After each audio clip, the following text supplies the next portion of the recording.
Buat ilmu baru nih ya. Ada sedekah mentok, ada orang sudah mentok baru sedekah gitu ya. Ya, jadi saya berikan rumusan Qurannya. Sebetulnya itu standar. Yang paling standar di dalam ujian Allah kepada manusia supaya ada nilai rasa dalam diri kita bahwa kita itu punya Allah. Itu poin tertingginya. Nah, biasanya pada titik-titik tertentu oleh Allah itu dihilangkan semua potensi-potensi dari makhluk sehingga kita bisa merasakan kenikmatan langsung untuk berinteraksi dan mendapatkan anugerah dari Allah. Itu titik tertingginya. Sambil contoh gini, Nabi Zakaria itu yang paling viral di Al-Quran salah satunya, divonis oleh manusia tidak akan mungkin punya keturunan. Secara klinis mustahil karena istrinya divonis monofus dan mandul. Secara medis semua sedang angkat tangan. Tapi apa yang dilakukan? Nanti ini akan melahirkan rumus di Quran surah kelima, Al-Ma'idah ayat 35. Nanti jadi rumus standar dari apa yang dialami oleh beliau ini. Di titik itu, beliau menangkap isyarat bahwa ketika manusia sudah mengatakan tidak mungkin, itu tanda awal dari Allah supaya kita langsung memohon kepadanya karena Allah ingin memberi tanpa perantara siapapun. Maka dilakukanlah kemudian sholat. Sholat itu dalam bahasa Arab, terjemahan kitanya artinya sesuatu yang tersambung, terkoneksi. Karena itu saat kita sedang sholat, kita sedang menyambungkan diri kepada Allah. Anta'budallaha ka'annaka tarah. Kata Mas Ihsan tadi. Kita menyembah Allah dan kita merasa diawasi, dinilai oleh Allah. Maka dalam sholat itu beliau meminta. Ya, permintaannya viral. Qala rabbi habli min ladunka dzurriyyatan thayyibah innaka sami'ud du'a. Bahasa bebasnya begini, ya Allah, semua memvonis aku tidak akan mungkin punya keturunan. Sekarang aku memohon kepadamu saja yang tidak punya batas dalam pemberian. Nah, sebelum ke sedekah dengan harta, Allah mengajarkan dulu sedekahlah dengan tubuh kita. Karena tidak semua orang boleh jadi memiliki harta, tapi semua orang punya potensi untuk menggerakkan tenaganya untuk meminta. Oleh karena itu diletakkan sebelum harta itu sholat.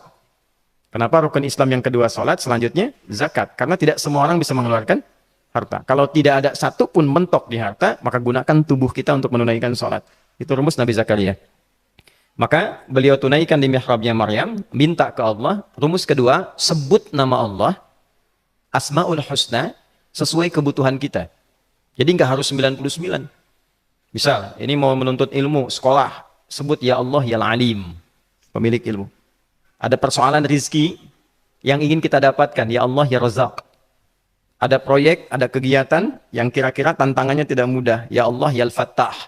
Ini beliau minta karena divonis tidak mungkin, maka meminta kepada Allah dengan nama pemberian tanpa batas, namanya Wahhab. Disingkatnya Hab. Rabbi habli, ya Allah yang tak punya batas dalam pemberian, mereka memvonis aku punya batasan, maka mohon anugerahkan darimu saja. Jika padamu belum sempat juga terkabul, maka mohon tunjukkan kepadaku dengan cara apa lagi aku mesti meminta. Maka dalam situasi mentok itulah kemudian turun langsung jawaban. Fanadatul malaikatu wa huwa qa'imun yusalli fil mihrab annallaha yubashshiruka bi Yahya. Tolong garis bawah ini.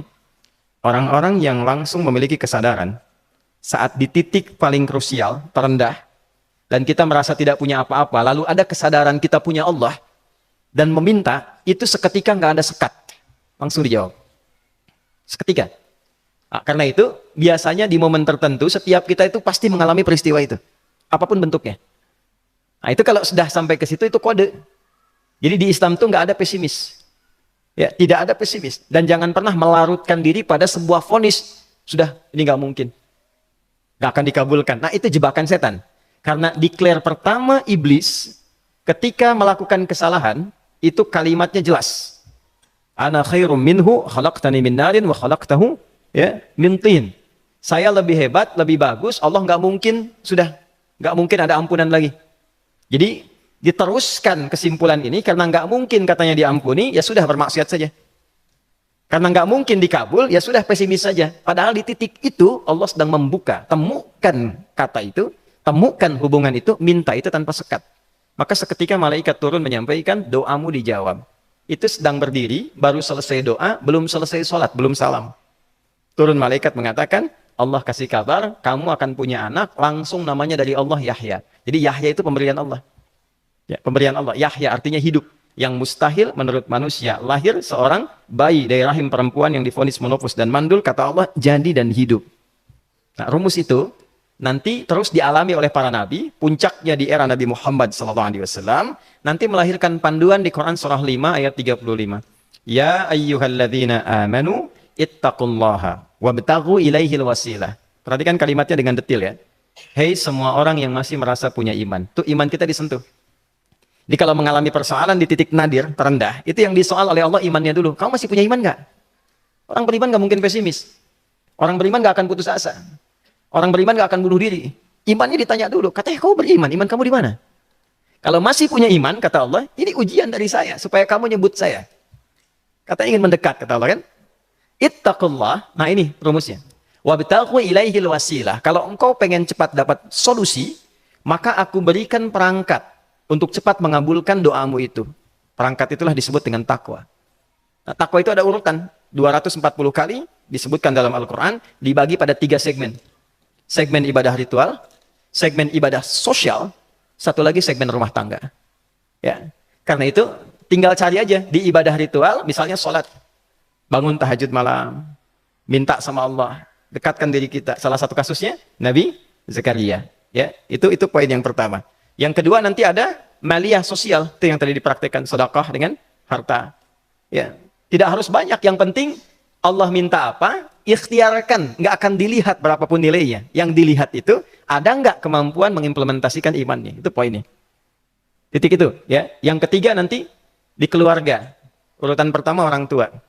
Kata Ibnu Abbas radhiyallahu taala anhuma, tidak ada satupun aku melihat amalan tertinggi yang menarik perhatian Allah untuk memberikan ampunan pada orang taubat atau mengabulkan doa dengan cepat kecuali berbakti pada orang tua. Dan kisahnya viral sekali di Al-Bukhari, 3 orang terjebak dalam gua, kemudian tertutup batu besar karena berteduh hujan, tapi tertutup batu besar. Lalu ketiganya mendorong, tidak pernah bisa mengeluarkan tenaga yang mampu mengeluarkan mereka dari batu itu. Gak bisa gerak. Satu di antara 3 orang ini mengusulkan, sudah, ini tanda dari Allah, jangan gunakan kekuatan kita lagi, kita diminta menggunakan kekuatan yang Allah berikan. Coba kita cari amalan rumus takwa tadi. Satu di antara 3 itu mengatakan, ya Allah, saya punya seorang ibu. Setiap kali saya berangkat kerja, saya akan selalu siapkan hidangan untuk ibu, khusus untuk susu sebelum tidur, itu saya yang minumkan langsung kepada beliau. Itu berlanjut selama hidup saya seperti yang kau ketahui. Satu kali, saya pulang dari kantor, dari pekerjaan, ibu saya sudah tertidur. Sementara susu belum diminum. Dan kami putuskan tidak ada yang berani menyentuh susu dan minuman makanan kecuali ibu terlebih dahulu. Maka saya putuskan memegang nampan susu di samping ibu yang tertidur dan menunggu beliau bangun. Tiba beliau bangun tengah malam, saya berikan susunya tanpa saya katakan saya telah menunggu cukup lama untuk memberikan susu itu. Ibunya nggak dibangunkan, dibiarkan istirahat dengan nyaman, begitu bangun diberikan susu tanpa komen sedikit pun. Nggak bilang, mas betulnya udah lama tadi nungguin deh. Langsung diberikan. Seketika ibu senang istirahat dan lalu mengatakan pria ini, ya Allah, jika engkau ridha dengan amalku ini, maka mohon bebaskan kami dari kungkungan batu ini.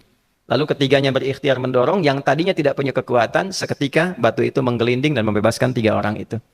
Nah itu persegi dalil yang sebetulnya jadi pedoman hidup. Dalil itu kan pedoman bahasa Arabnya. Pedoman berkehidupan. Kita di Islam itu lengkap. Jadi kalau kita mengalami kasus itu, dimanapun, ya, baik di kedudukan, di usaha, di pengetahuan, sudah mau ngapalin, mentok, gitu ya, itu ujian.